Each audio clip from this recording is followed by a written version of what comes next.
میرا جواب تو نفی میں ہے۔ یہ محض کوئی واقعہ نہیں، ایک ذاتی مشاہدہ ہے، صرف قصہ نہیں بلکہ ایک داستان عبرت ہے، ایک تنبیہ ہے، ایک سبق ہے، ایک یاد دہانی ہے۔ ان دنوں میں کراچی کے ایک مدرسے میں زیر تعلیم تھا۔ روز صبح صبح گھر سے نکلتا، مدرسے پہنچ کے تحصیل علم کا آغاز کرتا، دن بھر زمین پر بیٹھ کے فقہ، منطق اور تفسیر کے اقتباء ہوتے، دروس لیتا، عبارتیں پڑھتا، سبق دہراتا اور شام ڈھلے تھکا ہارا گھر واپس لوٹتا۔ گھر سے نکلتے ہوئے یا واپس آتے ہوئے ان صاحب سے اکثر ملاقات ہوتی۔ وہ میرے پڑوسی تھے اور پیشے کے لحاظ سے ایک کیمیکل سائنٹسٹ۔ عمر یہی کوئی 45 سال ہوگی، کبھی کبھار الیکس الیک بھی ہوتی۔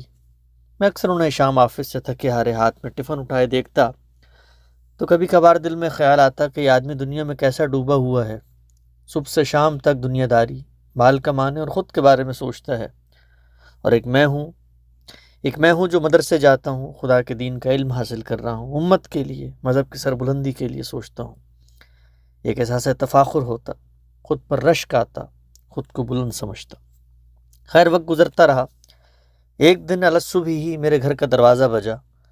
باہر نکلا تو دیکھا وہ صاحب کھڑے تھے اور بچوں کی طرح آنسوؤں سے رو رہے تھے۔ ایک سنجیدہ آدمی کو ایسی حالت میں دیکھ کر میں گھبرا گیا۔ پوچھا، انکل خیریت ہے؟ رقت بھری آواز میں کہنے لگے، آپ میرے ساتھ فجر پڑھ لیں، خدا را جماعت کر لیں۔ میں نے کہا، جی میں تو پڑھ چکا ہوں، لیکن آپ رو کیوں رہے ہیں؟ اندر آئیں۔ وہ اندر آ گئے۔ میں نے کہا، میں پڑھ چکا ہوں، آپ کیوں اتنے پریشان ہیں؟ آپ نماز یہاں پڑھ لیں۔ میں نے اسرار سے پوچھا کہ کیوں آزردہ ہیں؟ تو ان صاحب نے کہا، آج کم و بیش 10 سال سے زائد ہو گئے ہیں تکبیر اولیٰ فوت نہیں ہوئی، جماعت نہیں چھوٹی۔ رات دوا لے کر سویا تو آج آنکھ نہ کھل پائی، آپ خدا را مجھے جماعت کرا دیں۔ اور یہ کہہ کر مصلی پر کھڑے ہو گئے۔ میرے پاؤں کے نیچے سے زمین نکل گئی اور میں حیرت میں ڈوب گیا کہ جس شخص کو میں ایک عام سا پینٹ شرٹ پہنا دنیا دار سمجھتا تھا، وہ خدا سے کس قدر تعلق میں جڑا ہوا ہے۔ آج بھی سوچتا ہوں، میں اور مجھ جیسے کتنے لوگ ہیں جو دین کا علم حاصل کرنے میں عمریں کھپاتے ہیں، روزانہ دینی موضوعات پر گفتگویں کرتے ہیں، ایسی جافشانی، تیقن اور یکسوئی کے ساتھ، لیکن یہ سب تو ذریعہ تھا اس مقصد تک پہنچنے کا جب بندے اور خدا میں وہ قلبی تعلق پیدا ہو جائے جو میرے پڑوسی میں تھا۔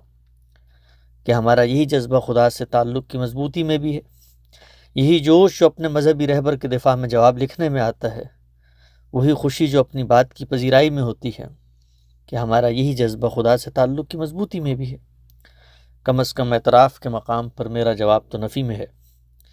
ہم سب جانتے ہیں کہ خدا کے ہاں فیصلے علمی آراء پر نہیں ہوں گے۔ عین ممکن ہے کہ دین کی خدمت کا دم بھرتے بھرتے اور صحیح باتیں کرتے کرتے بھی ہم پکڑے جائیں، اور دوسرے عام سی زندگی گزار کر بھی کچھ سنتے سناتے اپنی عبودیت کی مضبوطی میں ہم سے آگے نکل جائیں۔ ذریعے کو مقصد نہیں بننا چاہیے۔ تکبیر اولیٰ فوت ہونے پر میرے پڑوسی کے آنسوؤں نے مجھے وہ سبق سمجھا دیا جو کئی سال کی دینی تعلیم بھی مجھے نہ سمجھا سکی۔